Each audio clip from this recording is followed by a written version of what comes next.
And I must tell you, I just think it's unconscionable that we withdrew from Bagram Air Force Base and withdrew most of our forces. And when the last American soldier left Kabul airport, we actually left Americans and American allies behind. It's just unthinkable. It's not the American way, and I believe the impact on our nation's reputation, but also the potential rising threat in Afghanistan will be very significant. Gotcha. You mentioned three instances, Afghanistan, Iran, and Arab-Israeli, of American weaknesses. Would you hazard an opinion as to why there's this consistent weakness on the part of the Biden administration? I think it's very reflective of a philosophy that President Biden has embraced throughout his public career. This was the administration that remember the precipitous and reckless withdrawal of U.S. forces from Iraq that created the very conditions where ISIS was virtually conjured up out of the desert, overran vast amounts not only of Syria but of Iraq, and it took forces going back in, and then our administration letting our military go do what needed to be done, give them the rules of engagement and support to go and take down the ISIS caliphate. But I also think the support for the Iran nuclear deal of the last administration. I mean, I have to tell you, there were many elements of progress, and I know you wrote about them, spoke about them often through the Middle East Forum, Daniel.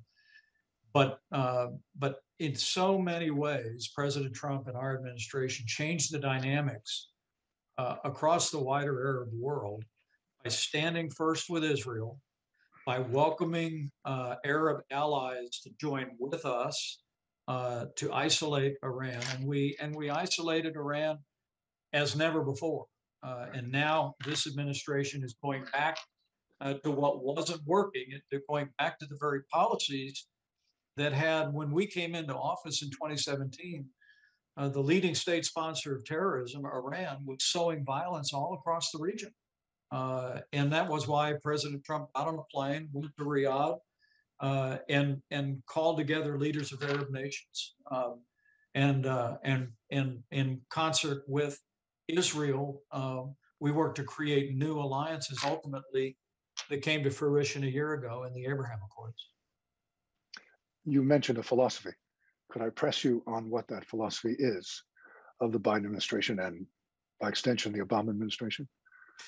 Well, I think that the fundamental difference is, and of course, this goes back for Democrat administrations, at least to Clinton and perhaps to Carter. I'll have to pull one of your books off the shelf just to refresh my memory. It's this notion that America's job in the Middle East is to be an honest broker. And my view is, and I think the view of the majority of Americans is, America stands with Israel. Israel is, as I like to say, our most cherished ally.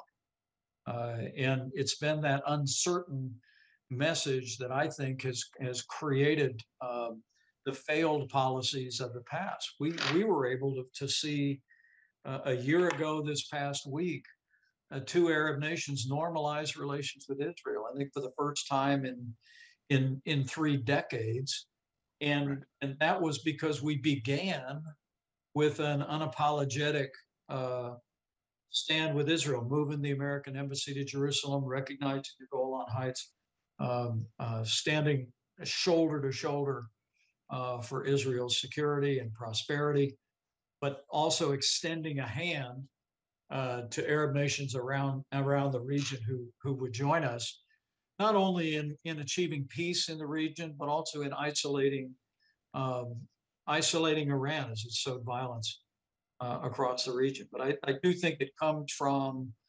a long history of liberal Democrat policies that have failed in one administration after another. And under President Trump and our administration, we changed the dynamics in the region. And I have to tell you that I